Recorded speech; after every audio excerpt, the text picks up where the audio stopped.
कर दे रहा हूं आपकी कि आप क्लास के बाद भी देख सकें। देखिए, what we started, blood is a fluid connecting tissue. The amount of blood in normal adult person is 5.5 liter to 6 liter. The function of blood is to carry oxygen, carbon dioxide, protein, enzyme, hormones, and help in transportation of different substances in our body. The blood is made up of four kind of cell. Number one is RBC, number two WBC, number three plasma, and number four platelets. First we started. The second name of RBC is erythrocyte. First देखिए बेटा, आप यहाँ पे 1 ton पकड़ लीजिए, are are पकड़ लेंगे तो आपको पूरा चीज आ जाएगा। थोड़ा चमक रहा है क्या बेटा आपको स्क्रीन?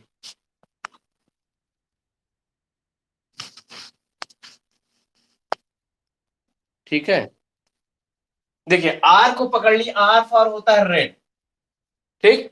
दूसरा होता है आर फॉर राउंड, यानी they are red in colour,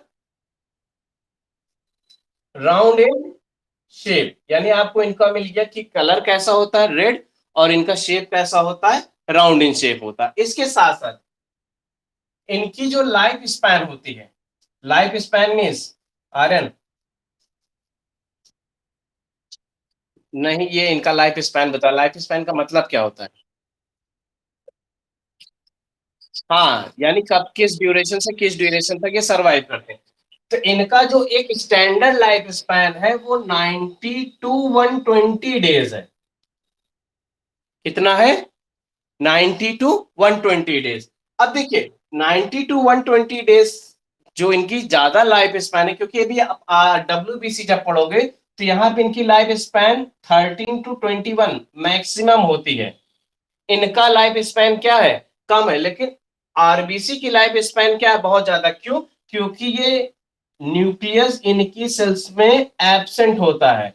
अब अगर न्यूक्लियस एब्सेंट होगा तो क्या सेल डिवीजन होगा? नहीं होगा। जब सेल डिवीजन नहीं होगा तो इनकी लाइफ स्पैन क्या होती है? ज्यादा होती है। अब देखिए इनका जो कलर रेड है उसका रीजन क्या होता है? Due to presence of haemoglobin pigment. ये हीमोग्लोबिन पिगमेंट इस ब्लड को क्या करता है? रेड कलर प्रोवाइड करता है। और उसके साथ साथ देखिएगा यही हीमोग्लोबिन ऑक्सीजन के साथ ऐड होके बनाता क्या है? Oxy haemoglobin. और ये ऑक्सी हीमोग्लोबिन क्या करता है? ये हमारे बॉडी में ट्रेवल करता, और यही ऑक्सी हीमोग्लोबिन जब डिफरेंट डिफरेंट बॉडी पार्ट में जाएगा रिस्पिरेशन में, तो वहां पे क्या करेगा? ग्लूकोज का ब्रेक डाउन करेगा, जिससे हमें क्या मिलेगी? एनर्जी मिलेगी। किस फॉर्म में? एटीपी के फॉर्म में।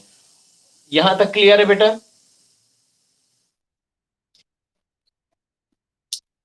हाँ, देखिए पहले हम ये जान ले फिर से इसको, क्योंकि एक बार दो बार पढ़िए कि आपको ये आरबीसी तैयार हो जाए।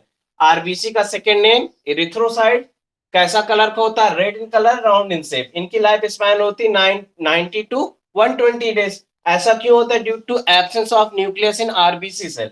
फिर इसके बाद बताया गया they are red in colour because they carry haemoglobin pigment in it, they which join with the oxygen and make oxyhemoglobin which act as a respiratory pigment। और ये क्या करेगा? आगे जाके ग्लूकोज का ब्रेकडाउन करेगा और रिलीज करेगा क्या? एनर्जी करेगा।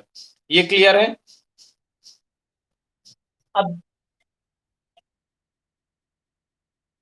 हाँ, 90 टू 120 डेज। नहीं नहीं, उससे ज्यादा नहीं हो सकता। ये एक रेंज दी गई। देखिए बेटा, रेंज का मीन्स क्या होता है कि उसके बिटवीन ये सरवाइव करेंगे और डेथ भी हो सकते हैं। जैसे ह्यूमन बॉडी की कहा जाता है कि जो लाइफ स्पैन है वो 100 ईयर का है, लेकिन क्या ऐसा नहीं होता कि 6 साल का बच्चा, 10 साल का बच्चा है, 20 साल का आदमी मर जाता है? तो इनकी जो लाइफ स्पैन है मिनिमम 90 टू 120 डेज। लेकिन मे भी ऐसा हो सकता है कि किसी भी पर्सन को ये भी हो सकता है कि कोई ब्लड इन्फेक्शन हो, ऐसी कंडीशन में ये लाइफ स्पैन क्या हो जाएगा? चेंज हो जाएगा। अब एक चीज सुनिएगा, आप लोग जब भी देखिए कोई पर्सन बीमार होता है तो जनरली क्या करते हैं? वो डॉक्टर के पास जाते हैं, कहते हैं भैया हमें भी कुछ प्रॉब्लम आ रही, तो कहते हैं पहले हीमोग्लोबिन परसेंटेज चेक करा लीजिए, कहते हैं। हीमोग्लोबिन हीमोग्लोबिन परसेंटेज को चेक कराने से बेनिफिट क्या होता है? अब आपको पता है कि हीमोग्लोबिन हमारे बॉडी में, मेल की बॉडी में जो होता है वो होता है 11 12 टू 14%। या एक नॉर्मल रेंज अगर डॉक्टर के रेंज में चले तो 12 to 13%, लेकिन फीमेल में 11 to 14% ये रेंज दी गई है, यानी इनके पर लीटर ब्लड में इतना परसेंटेज क्या होना चाहिए, हीमोग्लोबिन होना चाहिए। ठीक। अब देखिए, हाँ बेटा कोई कुछ पूछ रहा है।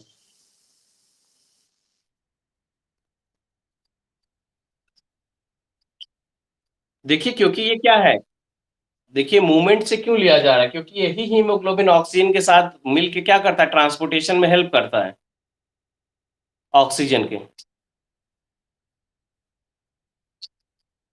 भैया इफेक्ट क्या, ऑक्सी हीमोग्लोबिन बना तो जो हमारी बॉडी में रिस्पिरेशन हो रहा है, जहाँ पे ग्लूकोज का ब्रेकडाउन हो रहा है, उसका मेन फंक्शन किसके थ्रू हो रहा है, हीमोग्लोबिन के थ्रू हो रहा है। अभी ये हीमोग्लोबिन ना जाए तो जिस जो ग्लाइकोलिसिस करा रहा है, ऑक्सीजन को कैरी करने वाला पिगमेंट कहाँ से मिलेगा। अब जैसे आपके पास साइकिल नहीं है, तो आप बिना साइकिल के या तो पैदल जाओगे, लेकिन अगर पैदल जाओगे तो आपकी बॉडी की स्पीड क्या होगी, कम होगी ना। तो अगर ऑक्सीजन ब्लड में आरबीसी के थ्रू जा रहा है, लेकिन वहां पे हीमोग्लोबिन नहीं, तो ऑक्सीजन का मूवमेंट क्या हो जाएगा, स्लो हो जाएगा। ऐसी कंडीशन में देखो एक एग्जांपल लेके चल रहे हैं इस हीमोग्लोबिन का, यही लिए बताए कि हीमोग्लोबिन का बॉडी में अगर परसेंटेज कम हो जाता है, तो बॉडी में ग्लाइकोलिसिस का रेट क्या हो जाता है, डिक्रीज हो जाता है। जब ग्लाइकोलिसिस यानी एरोबिक रेस्पिरेशन का रेट डिक्रीज हो जाएगा, तो बॉडी बहुत जल्दी थक जाती है। अगर देखिए जिनकी हीमोग्लोबिन कम होने लगता है, वो थकान फील करने लगते हैं, बहुत जल्दी थक जाते हैं, या उनको कोई वर्क करने के बाद नींद आने लगती है, उसका टोटल क्रेडिट जाता है किसको, हीमोग्लोबिन को। इसीलिए कहा जाता है कि जब किसी को अपने हीमोग्लोबिन का अमाउंट इंक्रीज करना है, तो उनको कहा जाता है कि वे स्वीट सब्सटेंस खाएं, जैसे खजूर यानी डेट वगैरह खाने के लिए कहा जाता है, या किशमिश खाने के लिए कहा जाता है कि रात में 4 किशमिश भिगो के रखी, सुबह आप उसको कंज्यूम कर लिए। क्यों, क्योंकि जितना आप बॉडी में शुगर लेवल मेंटेन करोगे, उसके साथ साथ प्रोटीन अपने डाइट में कंज्यूम करोगे, तो उतना हमारे बॉडी में एंजाइम, हार्मोन्स और बाकी सब्सटेंस का फॉर्मेशन क्या हो, बनता रहेगा। तो इसीलिए स्वीट सब्सटेंस खाने के लिए कहा जाता है कि हमारी बॉडी में हीमोग्लोबिन का परसेंटेज बना रहे। और हीमोग्लोबिन जो रिस्पिरेटरी पिगमेंट है। हाँ बेटा बोलिए। अरे भैया रिस्पिरेशन पढ़े थे,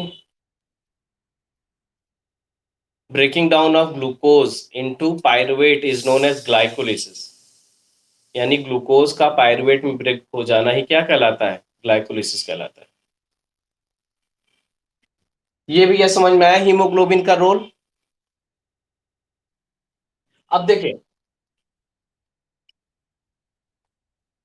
अरे भैया अभी मैंने क्या बताया कि इनका एक स्टैंडर्ड, जैसे देखिए ह्यूमन बॉडी का वेट और उनके साथ साथ उनकी बॉडी का जो मास अच्छा एक चीज बताओ, जैसे आप लोग कपड़ा लेने जाते हो रेडीमेड, तो रेडीमेड जब कपड़ा लेने जाते हो या ऑनलाइन ऑर्डर करते हो, तो आप साइज मेजर करते होगे ना। जैसे बॉयज शर्ट की साइज 32, 35 या 36, 38 ऐसे साइज उसमें, या आप लोग के सूट की साइज जो होती होगी या टॉप वगैरह की साइज एक्सएल, डबल एक्सएल, या जो भी लार्ज मीडियम स्मॉल जो भी आता होगा, ऐसा कुछ होता है ना। तो वो साइज क्या आप अपनी साइज बताते हो कि भई हमारे शोल्डर की साइज इतनी, वेस्ट साइज इतनी, ऐसा कुछ बताते हो। लेकिन ये जानिए कि जो कंपनीज होती हैं वो एक स्टैंडर्ड साइज, जैसे 10-15 लोग या 100 लोगों का साइज मेजर करके पहले से रखी हुई हैं। यानी इस बॉडी मास का बच्चा या कोई भी मेल या फीमेल होगा, उसके बॉडी की साइज इतनी होगी। अब ये देखो, जैसे शर्ट लोग परचेस करते हैं, शर्ट में या शोल्डर से लेकर के फिंगर तक की साइज, क्या हर बार आप मेजर कराते हो, नहीं। आप रेडीमेड शर्ट लेने गए, शर्ट देखे, हाँ भैया यहाँ तक हो रहा है, ठीक है। लेकिन ये जो एक्चुअल साइज होती है, ये हर एक जो साइज होती है पर्सन की, उसके अकॉर्डिंग फिक्स होती है, जिसको वहां पे दिया जाता है उस। क्या बेटा। अच्छा बाकी लोग कुआरे। मैं ये कह रहा हूं जैसे ये 90 to 120 डेज लिखा गया है, ये मैंने तो बनाया नहीं है, ये साइंटिफिकली प्रूव किया गया। जब कोई भी डेट, वेट या उसके बॉडी में अमाउंट डिसाइड होना होता है, तो उसका रीजन होता है कि उस पर्टिकुलर डेटा का ऑलरेडी साइंटिफिक इवेल्युएशन किया जा चुका है। अगर साइंटिफिक इवेल्युएशन हुआ है, तो ऐसी कंडीशन में ये जो डेटा होता है, ये क्या होता है, एग्जैक्ट एप्रोप्रिएट माना जाता है। अब इससे आगे पीछे यानी पर्सन टू पर्सन ये डेटा क्या हो सकता है, चेंज हो सकता है। वो डिपेंड करता है कि बॉडी में कौन सी डिजीज है, या बॉडी सरवाइव कैसे कर रही है, उनका सराउंडिंग का हैबिट और हैबिटेट कैसा है। ठीक है। आगे बढ़ा जाए। हाँ आर्यन बोलो। हाँ अभी ये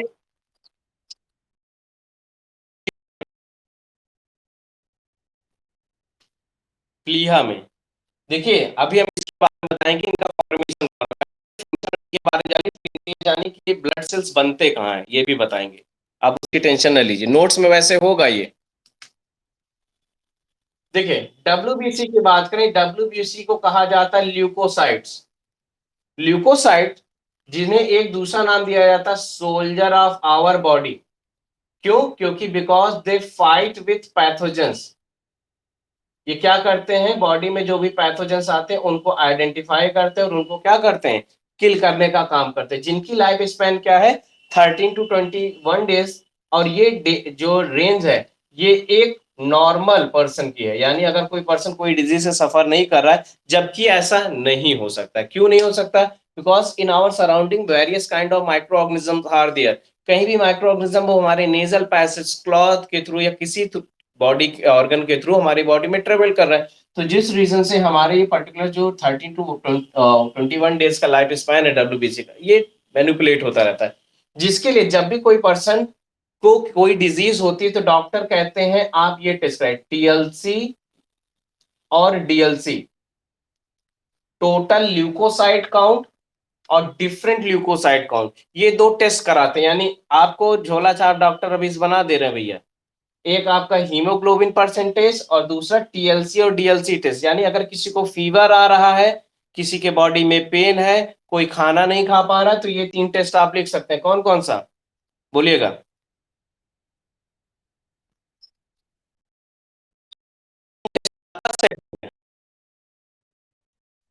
बोलिए। हाँ कंप्लीट ब्लड काउंट, सीबीसी जो होता है, देखिए सीबीसी जो टेस्ट होता है थोड़ा महंगा पड़ता है। ये सारे जो टेस्ट है ना 15 से 20 रुपए में पड़ते हैं, 15-15 रुपए का या 20 रुपए का एक टेस्ट पड़ता है। तो हमें वो डॉक्टर बनना है जो सस्ते में इलाज करे, है कि नहीं ना? अगर हमको डॉक्टर बनना, भाई देखो हम लोग एक्चुअल तो डॉक्टर नहीं है, हम लोग स्टूडेंट है ना। तो स्टूडेंट के कहने पे कोई कहेगा कि भाई हम सीबीसी टेस्ट कराने से अच्छा है कि 100 रुपए डॉक्टर को फीस दे दें, है ना? चलिए अभी आपको और बताएंगे कि जब किसी को भूख नहीं लगती तो वहां पे लीवर फंक्शन टेस्ट एलएफटी या तो सीरम एसजीपीटी, ये तीन टेस्ट, ये डीएलसी टीएलसी के साथ साथ एलएफटी और एसजीपीटी, और जैसे आर्य ने बताया ना सीबीसी टेस्ट कराया। देखिए तो डब्ल्यूबीसी का आपने जाना कि इसका दूसरा नाम क्या है, ल्यूकोसाइट, जिसको दूसरे वर्ड में कहा जाता है soldier of body, because they fight with the pathogens which enter in our body. यानी जो ब्लड में पैथोजेंस जाएंगे उनको किल करने का काम किसका होगा, डब्ल्यूबीसी का। इनका लाइफ स्पैन क्या है, 13 to 21 डेज। ठीक। अब देखिए इसके साथ साथ ये जो आपने आरबीसी पढ़ा वहां पे न्यूक्लियस लेस था, लेकिन इसमें क्या पाया जाता है, न्यूक्लियस प्रेजेंट होता है। जिस क्या हो बेटा? हाँ न्यूक्लियस प्रेजेंट होता है, जिस रीजन से इनका जो लाइफ स्पैन है क्या होता है, 13 to 21 डेज होता है। और ये डिजीज होने की कंडीशन में 9 to 13 डेज भी पहुंच जाता है। जब ऐसी कंडीशन आती है उस पर्सन को बहुत जल्दी जल्दी डिजीज होने लगती है। और आपने क्लास 9 में एक डिजीज पढ़ी थी शायद, chapter why do we fall ill में, डब्ल्यूबीसी से रिलेटेड, जहां पे बताया गया था कि when a person is suffering from any kind of viral disease और एचआईवी डिजीज, एचआईवी डिजीज तरीके से डिस्ट्रॉय हो जाती हैं बिल्कुल भी। यानी अगर उस पर्सन को इवन एक छोटा सा फीवर भी हो गया, स्मॉल काइंड का बॉडी टेम्परेचर भी हो गया, उस पर्सन को कोई भी नहीं बचा सकता। क्यों? क्योंकि उसमें डब्ल्यूबीसी बिल्कुल भी नहीं पाए जाते। आगे बढ़ा जाए।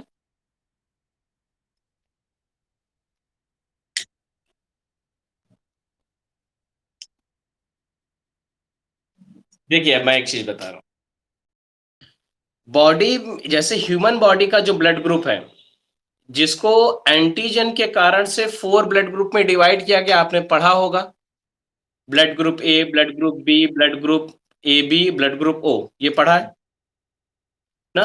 But the other organism like cow, dog, buffalo, elephant, all other animal having 16 और 14 टाइप्स ऑफ ब्लड ग्रुप।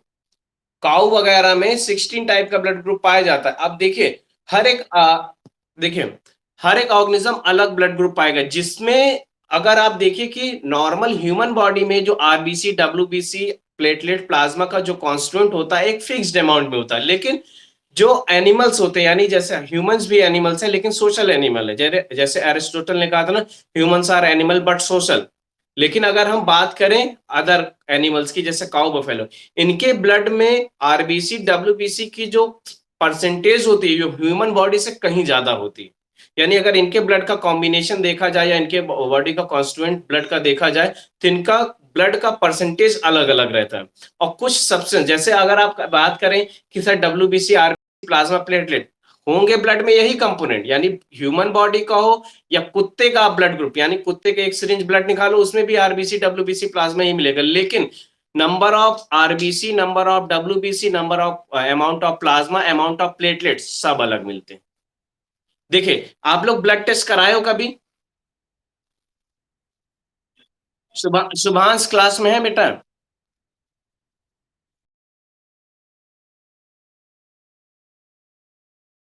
वहां पे WBC, haemoglobin, TLC, DLC, LFT, SGPT या कोई भी टेस्ट होता होगा, सबकी एक रेंज दी जाती है एक साइड में। जैसे एक पर्टिकुलर यहाँ पे लिखा रहता है पेशेंट नेम, एड्रेस, डॉक्टर और डेट, ये लिखा रहता है ना,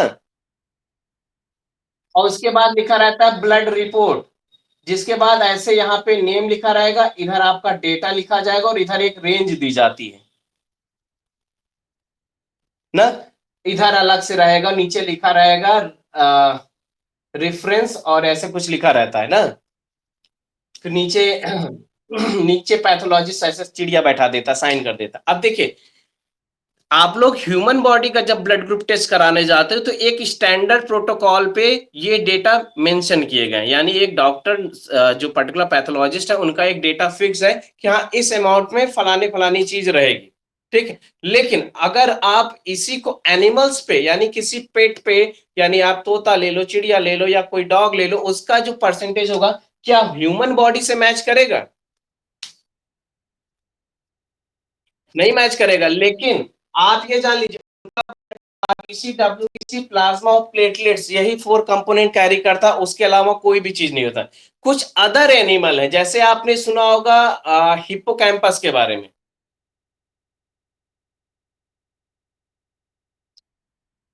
हिप्पोकैम्पस एक एनिमल है, स्मॉल एनिमल है। और एक स्टारफिश सुना है आपने?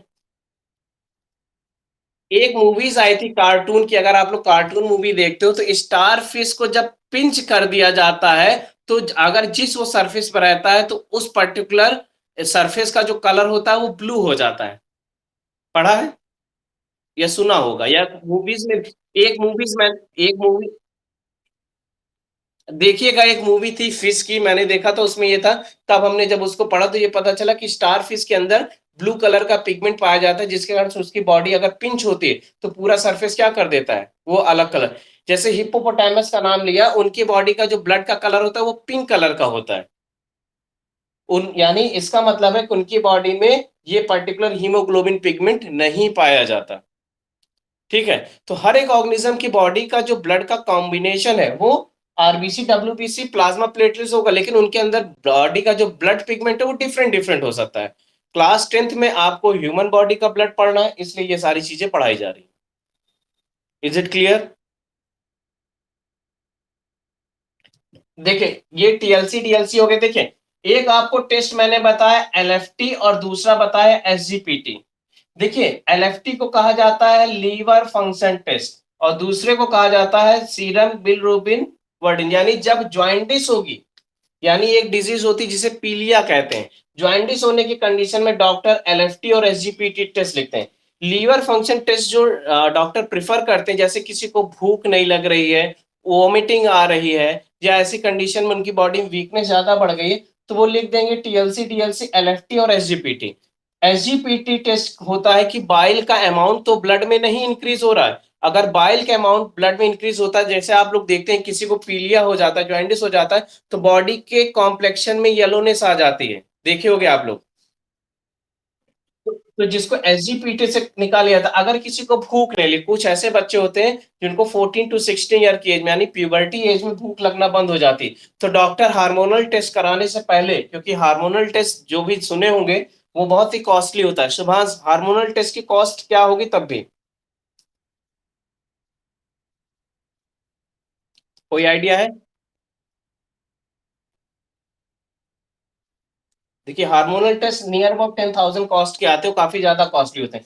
तो इसलिए डॉक्टर पहले लीवर फंक्शन टेस्ट कराते, कहते हैं लीवर खराब हो गया, खराब नहीं होता, वीक हो गया, इम्प्रॉपर फंक्शनिंग कर रहा है, जिस कारण से भूख नहीं लग रही। फिर आपने देखा होगा कि आप लोग अगर भूख वूख नहीं लगती तो आपको एक सिरप मिलती है, रिंजाइम, एपोजाइम, सिंजाइम, ये सब मिलती है, जिसमें एप्पल, बनाना, मैंगो ये सब बना रहता है। वो क्या होता है? प्रोटीन सिरप होता है जो हमारे बॉडी में लीवर को फंक्शन को रेगुलेट कर देता है। उसके साथ साथ जब भूख नहीं लगती, डॉक्टर एक मेडिसिन प्रिफर करते हैं, लिव 52 DS प्लेन। ये जो भी कभी देखे रेड ब्राउन कलर की होती है, रेड कलर की, वो खाने, या तो लिव 52 सिरप लिख देते हैं। थोड़ा स्वीट इंटेस्ट होती है, जो हमारे बॉडी में भूख को इंक्रीज कर देती है, क्योंकि प्रोटीन का अमाउंट जब रेगुलेट हो जाएगा तो हार्मोन्स एंजाइम प्रॉपर सिक्रीट होने लगेगी। आगे बढ़ा जाए भैया इसके आगे। एक चीज और बताएंगे आपको, भैया आपको ये सारे टेस्ट बता दे रहे हैं ना, लेकिन जब भी बीमार हो डॉक्टर के पास जाना, ये नहीं कि सर जी बताएं टीएलसी डीएलसी ये सब करा ले, लेकिन ये इसलिए बता रहे हैं कि जब आप लोग बायो पढ़ते तो आप लोग से पूछा जाता है ये टेस्ट पता है, ये दवा पता है। अगर ये जाने रहोगे, अगर किसी के पर्चे में लिखा हुआ है तो आप बता सकते हो कि ये पर्टिकुलर किस डिजीज के लिए किया जा रहा है ना।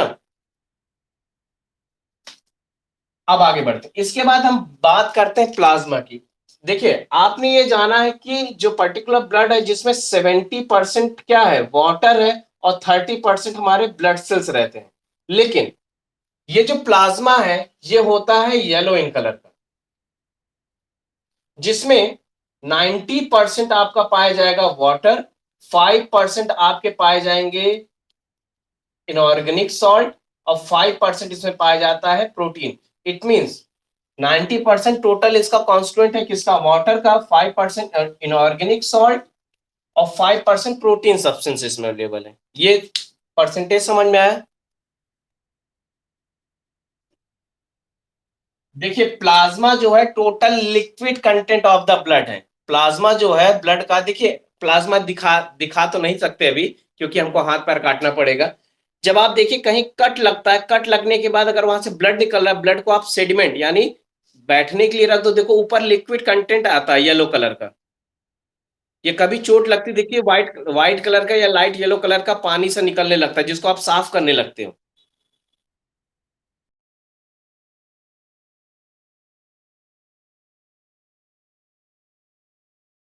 5% इनऑर्गेनिक सॉल्ट और 5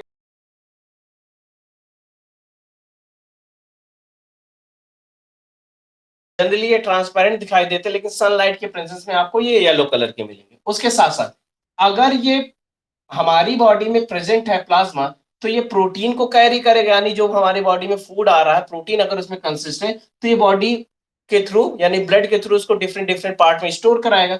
उसके साथ साथ बॉडी में जो वाटर का अमाउंट है उसको भी क्या करता है, बैलेंस करता है, जिससे हमारी बॉडी का पीएच भी क्या होता है, मेंटेन रखता है।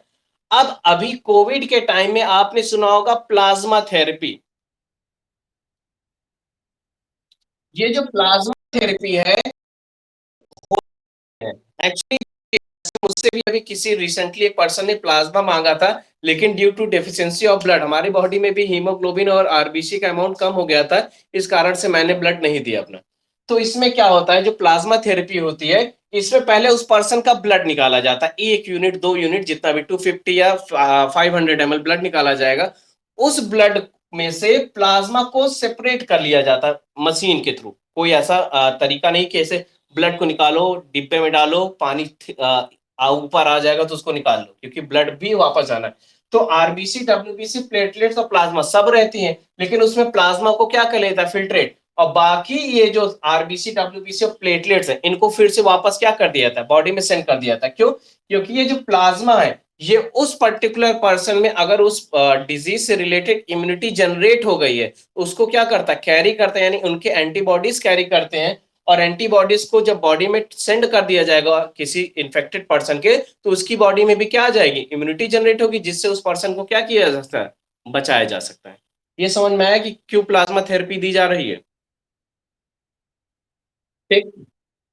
अब देखिए प्लाज्मा जो होता है, प्लाज्मा, वो किसी भी पर्सन का प्लाज्मा किसी भी पर्सन को दिया जा सकता है। क्यों? क्योंकि इसमें कोई भी एंटीजन नहीं पाया जाता। आपने ये सुना होगा कि ब्लड, अभी ब्लड भी पढ़ाएंगे जब ब्लड का, ब्लड ग्रुप का, कि एंटीजन की प्रेजेंस के कारण ही ब्लड का ट्रांसमिशन होता है। यानी ब्लड ग्रुप ए को ए का ही क्यों दिया जाता है, या ब्लड ग्रुप बी को बी का ही क्यों दिया जाता है। हाँ, कोई कुछ पूछ रहा था, पूछिए बेटा।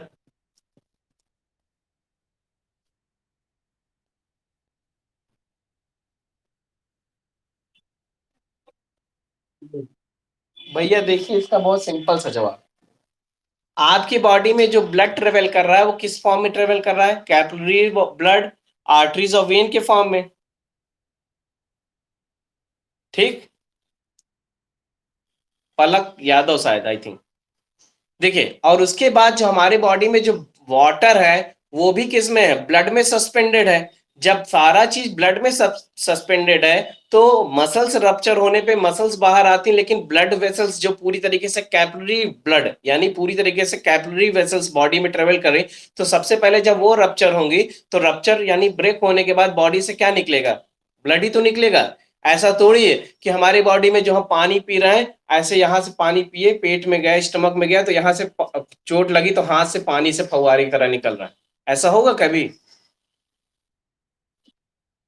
एंजाइम और हार्मोन्स के लिए आप जब चैप्टर पढ़ोगे तो उसमें जानोगे, एंजाइम और हार्मोन्स अपने टारगेट ऑर्गन पे वर्क करते हैं, उसके बाद बॉडी में क्या हो जाते हैं, विलीन हो जाते हैं, यानी एब्जॉर्ब हो जाते हैं, उसके बाद उनका कोई फंक्शन नहीं होता।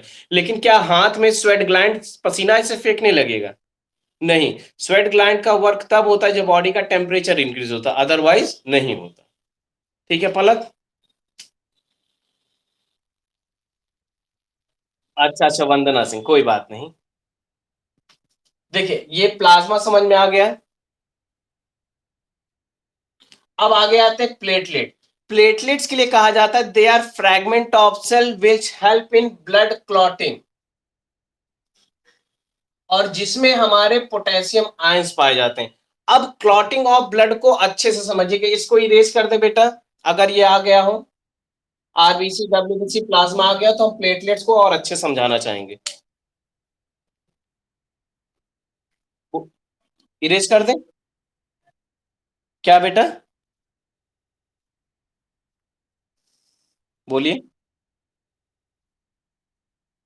भैया, पहले बताने दोगे तब तो बताएंगे। हाँ सर।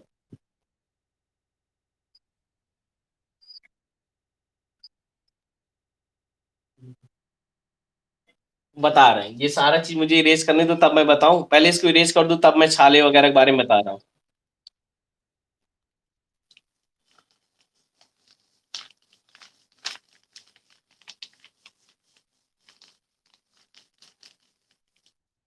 देखिए बेटा, अभी हम लोग पढ़ने चल रहे हैं प्लेटलेट्स के बारे में। प्लेटलेट्स के लिए कहा गया they are fragment of cell which help in clotting. देखिए, बॉडी में जब ट्रेवल कर रहा है ब्लड हमारा, तो वो किस फॉर्म में है, फ्रैगमेंट मीन्स होता है पार्ट, स्मॉल पार्ट। अब जो ऑक्सी हीमोग्लोबिन के फॉर्म में ब्लड हमारा ट्रेवल कर रहा है, जब ब्लड सेल, देखिए आपने ये सुना है ना कि बॉडी में हमारा ब्लड कभी भी क्लॉट नहीं करता जब तक कोई डैमेज ना हो।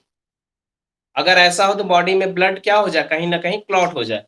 तो ऐसी कंडीशन में जब कहीं से ऑक्सी हीमोग्लोबिन का जो ब्लड वेसल जा रहा है ये रप्चर हो गया, अब इस ब्लड का जो ब्लड प्रेशर होगा, हाई प्रेशर या लो प्रेशर का होगा, लेकिन बाहर का जो प्रेशर होगा, यहाँ पे अदर गैसेस अवेलेबल होती हैं, जो इस ब्लड को, ब्लड में प्रेजेंट जो प्लेटलेट्स होते हैं उसमें पोटेशियम आयन को एक्टिवेट कर देते हैं। एक्टिवेट होने पे कुछ एंजाइम्स, सॉरी हार्मोन्स है जो एक्टिवेट होते हैं, जिसमें क्या होता है, सबसे पहला एक होता है फाइब्रिनोजन। फाइब्रिनोजन ये अदर गैसेस से रिलेट करके एक्टिवेट होता है, जिसे कहा जाता है फाइब्रिन। ठीक। इसके साथ साथ एक होता है थ्रोम्बोप्लास्टिन। थ्रोम्बोप्लास्टिन, हाँ, इनका नाम थ्रोम्बोसाइट्स भी है, थ्रोम्बोसाइट्स। हाँ, देखिए, थ्रोम्बोप्लास्टिन कन्वर्ट हो जाता है थ्रोम्बिन में। इसके साथ साथ एक हाँ, अदर गैसेस की, अदर गैसेस इसको एक्टिवेट कर देते हैं। अब देखिए, हाँ, अब देखिए, पहले सुनिएगा। जब भी आपको कभी चोट लगी होगी, कोई अपना एक्सपीरियंस पर्सनल बताए कि जब उसको चोट लगी थी, साइकिल से गिर गया था तो क्या हुआ था।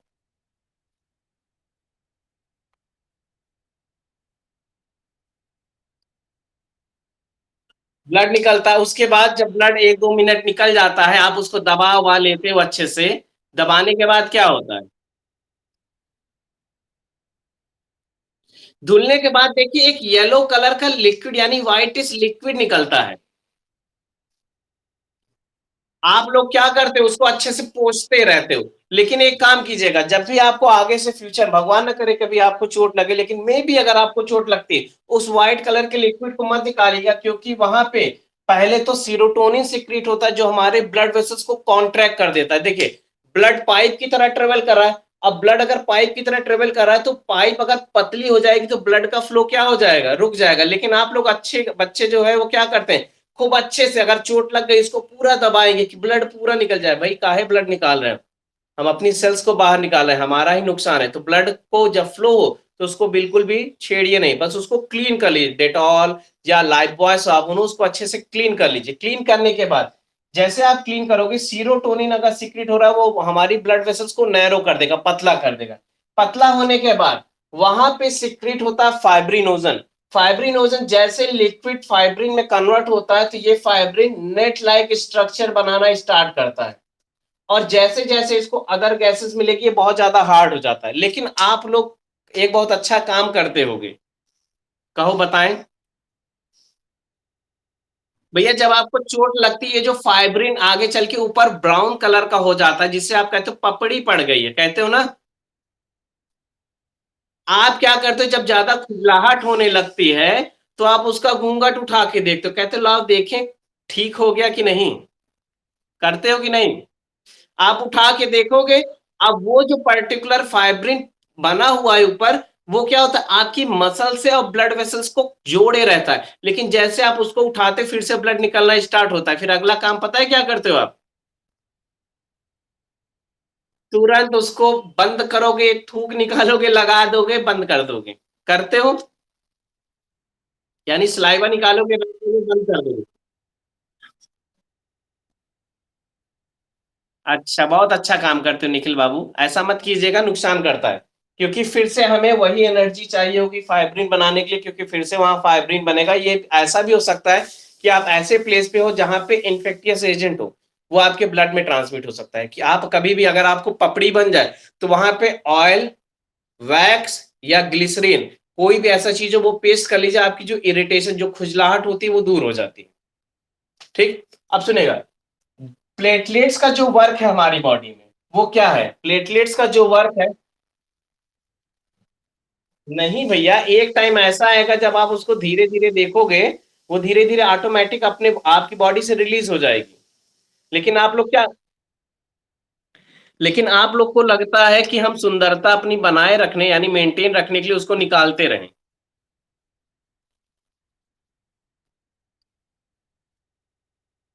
हाँ, उसको निकाल देते हो ना, लेकिन आप ट्राई कीजिएगा। मेरे पैर में भी अभी कुछ दिन पहले चोट लग गई थी, आज लगभग 10 दिन हो गया, वो ऐसे ही फाइब्रिन बना हुआ है, उसको मैंने नहीं निकाला है। डेली उसमें वैसलीन लगा लेते हैं कि चलो इरिटेशन से फील ना हो। लेकिन गलती से अगर उसको हम निकाल देना, ब्लड निकलना स्टार्ट हो जाएगा अभी। अब आगे सुनिए।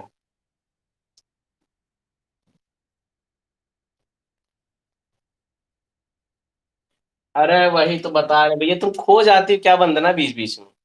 अभी हमने बताया फाइब्रिनोजन जो ब्लड में है, वो अदर गैसेस के कांटेक्ट में आके फाइब्रिन बनाता है। और फाइब्रिन बॉडी में अदर गैसेस धीरे धीरे उसको क्या करती हैं, एक नेट लाइक स्ट्रक्चर बनाती हैं। देखो येलो कलर का लिक्विड निकलता है पानी की तरह जब कहीं चोट लग जाती है ना, तो उस पे फाइब्रिन जब बनेगा तो उसको क्या कर देगा, पूरे ब्लड को क्लॉट कर देगा। उसके साथ साथ वहां पे स्टार्टिंग में लाइट ब्राउन कलर का होता है, लेकिन धीरे धीरे क्या हो जाता है, पूरा ब्राउन कलर की एक लेयर बन जाती है जिसे हम लोग पपड़ी कहते हैं।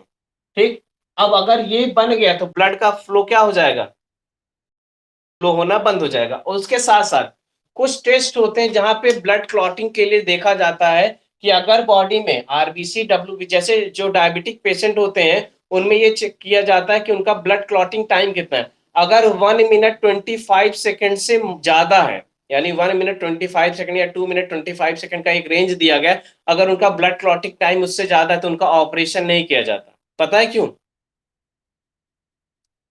क्योंकि अगर इनका ब्लड क्लॉटिंग टाइम इससे ज्यादा है तो ऐसी कंडीशन में क्या होगा, ऑपरेशन कर दिए, ब्लड निकलता चला जा रहा है उनकी बॉडी से। ठीक है, अब देखिए, ये आपको प्लेटलेट्स के बारे में इंफॉर्मेशन मिल गई।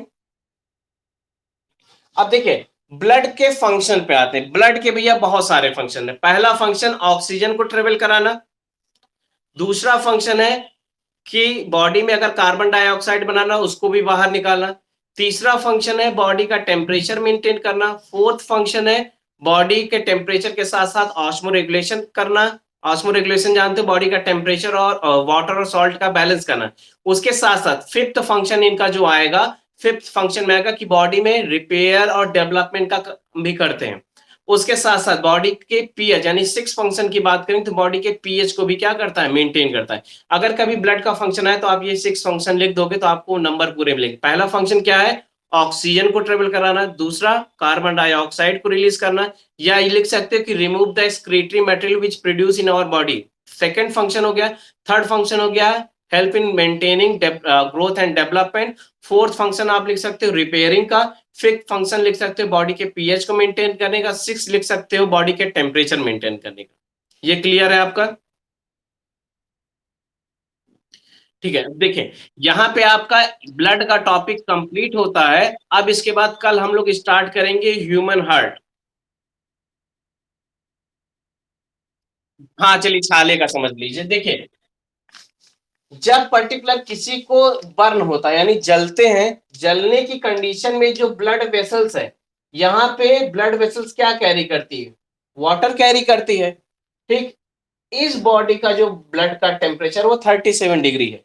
37 डिग्री पे जब भी कोई टेम्परेचर अदर टेम्परेचर आएगा तो ये ब्लड जो पर्टिकुलर वेसल्स में ट्रेवल कर रहा है, ये टेम्परेचर हल्का सा भी कैरी करता है तो बबल करना स्टार्ट करता है। जब बबल्स करने स्टार्ट होते हैं, एक क्योंकि जो जलने के यानी बर्निंग सब्सटेंस है, चाहे वो हमारे वुड हो, कोक हो या कोई भी, तो इसको बबल जब करते हैं तो ये पर्टिकुलर हाई प्रेशर का नहीं बस तो हो नहीं पाते। जब बस नहीं हो पाते तो ये हाई टेम्परेचर कारण बबल करने लगते हैं, यानी उबलने लग जाते हैं, जिस कारण से ये ब्लड वेसल्स क्या हो जाता है, स्वेल अप कर जाता है। स्वेल अप करने की कंडीशन में जब ये वेसल्स एक्सपेंड करेगा अपने आप को तो वहां पे क्या बन जाता है, हमको छाला पड़ जाता है। ठीक, और छाला जो बनता रहता है, कहते हैं छाला पड़ने के बाद जलता बहुत ज्यादा है। सुने होगे या फील किए होंगे आप लोग, छाला पड़ने के बाद जलता पता है क्यों? क्योंकि ये जो ब्लड का टेम्परेचर ये तब तक जब तक अपने आप को इक्विलिब्रियम में यानी मेंटेन टेम्परेचर, यानी जो निचले वाले ब्लड वेसल्स का टेम्परेचर है अगर उससे मेंटेन नहीं कर पाता तब तक ये क्या करता रहता है, जलता रहता है। अब जलता तब तक है जब तक मेंटेन नहीं कर, जैसे मेंटेन कर लेता है ये जलना बंद हो जाता है। और ये जो इसके अंदर वाटर होता है वो हमारे प्लाज्मा में प्रेजेंट जो प्रोटीन और वाटर है वही कैरी करता है। तो ये होता है हमारा छाला। हाँ भैया।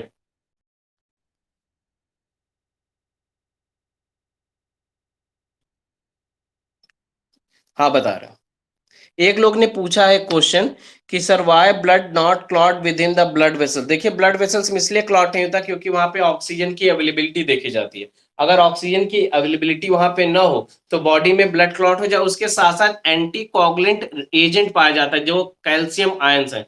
आप एक चीज बताइए, मच्छर आप लोग को काटते हैं तो आपको जैसे सुई लगाने के बाद बन जाता है वैसे बन जाता है कि नहीं, दाने पड़ जाते हैं? उसका रीजन होता है कि जो मच्छर का यानी मॉस्किटो का जो स्टिंग होता है यानी उनका जो डंक होता है वो एंटीकोगुलेंट एजेंट यानी कैल्शियम को कैरी करते हैं। अगर आपको किसी पर्सन के ब्लड को ग्लास में या किसी में कंटेन करना है, स्टोर करना है, तो आप उसमें थोड़ा सा चूना है यानी कैल्शियम पाउडर डाल दीजिए। कैल्शियम पाउडर डालने के बाद ब्लड डालिए, उसको ओवरलैप यानी एक पर्टिकुलर उससे क्या कर दीजिए, कवर कर दीजिए एल्युमिनियम फॉइल से, ब्लड क्लॉट नहीं करेगा। लेकिन ह्यूमन बॉडी में एंटीकोगुलेंट एजेंट बॉडी में पाया जाता है प्लेटलेट्स में, इसी कारण से बॉडी में ये कवर नहीं होता। कोई और एक क्वेश्चन पूछ रहा था, हाँ डेंगू वाला रीजन ना। अब देखिए, डेंगू जब पर्टिकुलर किसी पर्सन को होता है तो उस कंडीशन में जो प्लाज्मा होता है उसमें प्रोटीन का अमाउंट क्या होने लगता है, डिक्रीज, उसके साथ साथ डब्ल्यूबीसी का अमाउंट गिरने लग जाता है, क्योंकि डेंगू वायरस वायरस जो होते हैं अपने मल्टीपल्स बनाने लगते हैं। जब ऐसी कंडीशन आएगी तो ब्लड की टर्बिडिटी यानी थिकनेस जो होती है ब्लड की, वो क्या होने लगती, कम होने लगती, जिससे जो 1.25 लाख यानी 1,25,000 जो ब्लड में प्लाज्मा या प्लेटलेट्स, सॉरी प्लेटलेट्स का जो काउंट है, वो धीरे धीरे कभी कभी कुछ में 2 लाख तक भी रहता है, 2 लाख, 2.25 लाख। अगर ये प्लेटलेट्स का नंबर इसकी कंडीशन में डाउन होने लगे, वो क्यों होता है, प्लेटलेट्स का नंबर डाउन होता है डेंगू वायरस से, डेंगू वायरस से। जब डेंगू वायरस अटैक करता है तो ये प्लेटलेट्स काउंट को क्या करता है, डिक्रीज करना स्टार्ट कर देता है। जब ये प्लेटलेट्स काउंट डिक्रीज होने लगेंगे तो ब्लड क्या हो जाएगा, लेस थिंक हो जाएगा, पानी की तरह होने लगता है। जिसके बाद वहां पे ट्रीटमेंट जो होता है जनरली, जैसे जो देसी ट्रीटमेंट आप सुने होंगे कि बकरी का मिल्क और आपका, अरे उसको पपीते की पत्ती को पीस करके कंज्यूम कीजिए तो बहुत जल्दी क्या हो जाता है, वो ठीक हो जाता है। क्यों, क्योंकि वो डेंगू वायरस के लिए क्या करता है, वो अटैक उन पे करता है, जिसके कारण से हमारी जो प्लाज्मा और प्लेटलेट्स है वो धीरे धीरे क्या होने लगती है, प्रोटीन की अवेलेबिलिटी कराने लगती है। क्योंकि ब्लड में वॉट पर्टिकुलर हमारा जो मिल्क है वो केसिन प्रोटीन के साथ साथ जो हमारा पपीते की पत्ती है वो भी क्या करता है, प्रोटीन अमाउंट को इनरिच होता है, जिस कारण से प्लाज्मा प्लेटलेट धीरे धीरे क्या होने लगते हैं, बढ़ने लगते हैं। क्योंकि हमारा जो ब्लड है, देखिए नींद इसलिए आती है जब हमारी बॉडी में हीमोग्लोबिन का परसेंटेज कम होगा। तो ऐसी कंडीशन में क्या हो गया, प्लाज्मा प्लेटलेट्स का नंबर कम हो गया, इसका मतलब एनर्जी का अमाउंट कम है। जब एनर्जी का अमाउंट कम होगा तो हम अपने आप को, एनर्जी को मेंटेन रखने के लिए हमारी बॉडी क्या करती है, रेस्ट फेज में रखती है, यानी डॉर्मेंट फेज में रखी है। इसलिए हम क्या करते हैं, जब बीमार होते हैं बहुत ज्यादा सोते हैं। भैया उसका रीजन होता है उनकी बॉडी में टायर्डनेस और उसके साथ साथ उनका मेंटल लेवल। जब पर्सन बहुत ज्यादा स्ट्रेस लेवल में रहता है, बहुत ज्यादा परेशान रहता है, तो पहला काम करता है वो सोता बहुत ज्यादा है, क्योंकि सोने से उसकी बॉडी में एनर्जी हमेशा क्या होगी, मेंटेन रहेगी। देखो सो के उठो, थोड़ी देर बाद आपको एनर्जी लगती पूरी बनी हुई है। आने मिल जाती, लेकिन जो परेशान रहेगा, सपोज करो कोई बच्चा फेल हो गया, कोई प्रॉब्लम ना, तो वो कितना खाएगा, वो तो कहेगा हमको खाना वाना नहीं अच्छा लग रहा है।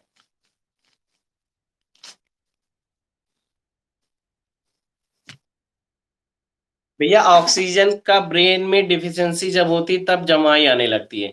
यानी जब ब्रेन में प्रॉपर फॉर्म में ऑक्सीजन नहीं जा रहा है तो वहां पे यॉनिंग स्टार्ट हो जाती है, जिसमें मुंह खोलना स्टार्ट हो जाता है, क्योंकि माउथ जब ओपन करेंगे एक्सेसिव अमाउंट में ऑक्सीजन जाने लगता है। लेकिन ये जो ऑक्सीजन होता है, आपको हमने एरोबिक एनारोबिक जब पढ़ा रहे थे तो ये बताया था कि माउथ से ऑक्सीजन इनटेक करना हार्मफुल होता है, क्योंकि उस कंडीशन में प्रॉपर अमाउंट गैस स्टार्ट हो जाती है।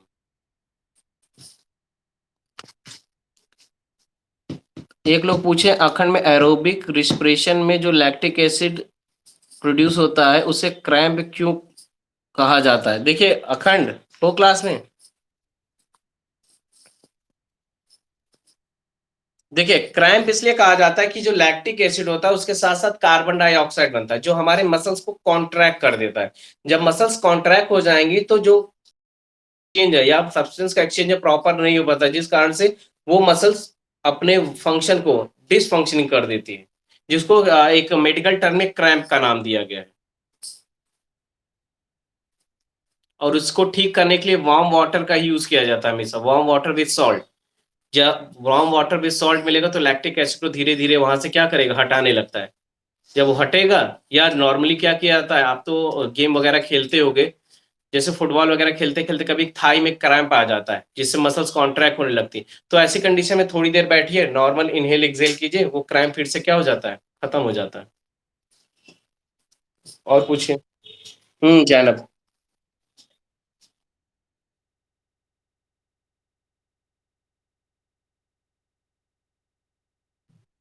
देखिए बहुत सारे फैक्टर्स हैं। अगर हम फैक्टर्स की बात करें कि factor which affect our blood और which help to blood clot inside our body, बहुत सारे हैं। जैसे कोलेस्ट्रॉल, जैसे आपने सुना है ना, कोलेस्ट्रॉल के कारण से ब्लड की वेसल्स कॉन्ट्रैक्ट होने लगती है, क्योंकि जैसे सपोज करो ये पाइप है, हमारे ब्लड वेसल्स है, आर्टरीज है, अब इसमें धीरे धीरे कोलेस्ट्रॉल डिपोजिशन स्टार्ट हो गया, क्योंकि ब्लड ही तो सारे सब्सटेंस कैरी कर रहा है।